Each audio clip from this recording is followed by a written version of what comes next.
Oh, hey, welcome to Shaler Subaru. Today we're going to be going over safety equipment. Follow me. Safety systems we're going to be talking about today are connected to our eyesight system. For more on that, check out the link in the description. Driver mitigation is a sensor in the front that reads your eyes for you. So, if you're drowsy or if you're looking out and distracted for far too long, then it's going to give you a warning up front letting you know maybe it's time to take a break or keep your eyes on the road. If you'd like to shut off the driver monitoring system, this is the button you hold and the icon will appear on your dashboard. Lane centering, lane keep assist, and lane departure warning are all going to be in conjunction with each other. If you go over the line, it will actually make an audible sound, or if you have it set up, it will give you a slight jolt towards the center of the lane. With adaptive cruise control set, it will actually make small little adjustments in the steering wheel to keep you in the center of the lane. To deactivate your cruise control, touch and hold this button. To deactivate your lane centering, push and hold this button. Our lane departure warning button will have to be held for 3 seconds every time you'd want to shut it off. Blind spot detection is going to let you know if someone is in your blind spot when you're ready to move over to the next lane.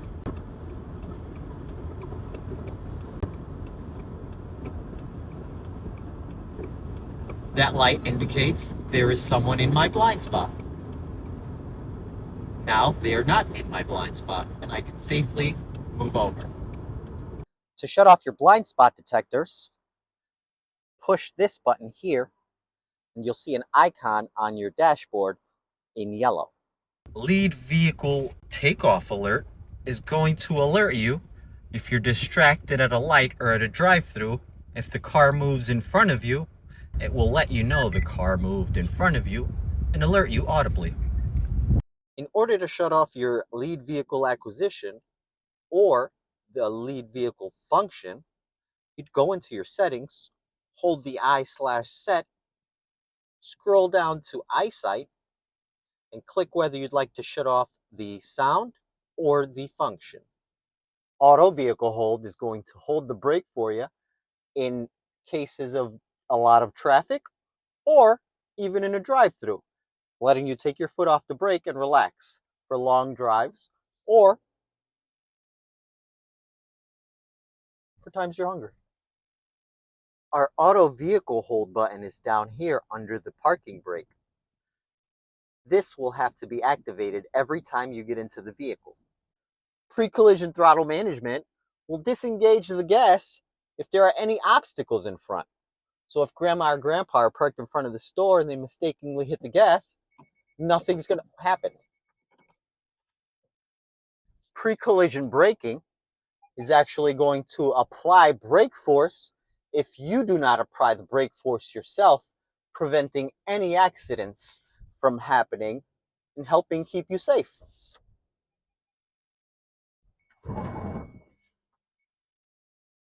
Just like that. Our pre-collision braking system, you'll have to hold for 3 seconds in order to shut it off.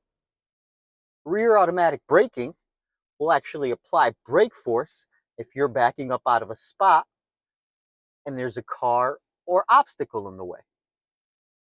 If you would like to shut down your automatic braking, put your car in reverse, look for the RAB sign, hold that for 3 seconds. Now your rear automatic braking is off. If you would like to turn off your parking assistance, look for the icon with the green P on it and hold that for 3 seconds. Now your parking assistance is off. Every time you pop into reverse, if you would like RAB or your parking off, you will have to activate those again. Thank you for watching our quick tutorial on Subaru's safety features. For any questions, come down to Shaler and ask for Subi Lou.